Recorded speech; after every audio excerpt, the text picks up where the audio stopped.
Hello, in this video I will show you how to log out of all devices in Paramount Plus. So it's an extremely easy process. All you have to do is firstly open your Paramount Plus.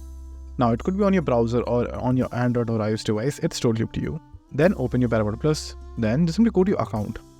Just simply hover over it and then click on account section right over here.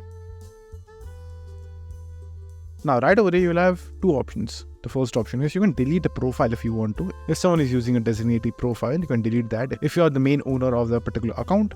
So for doing that, just simply click on this manage option. And then right over here, click on this pencil option and then delete a profile. Now, let's say you want to completely remove someone from your account. So for doing that, there is only one option. All you have to do is go to your account again. And what you have to do is just simply click on edit password and then change your password. So once you will do that, an email will be sent to you on your registered email address where you can reset your password by choosing this link right over here.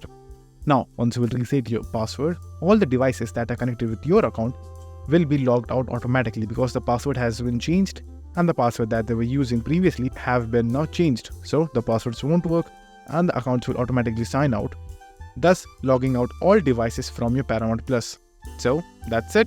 And if this video was helpful, please consider subscribing and liking the video.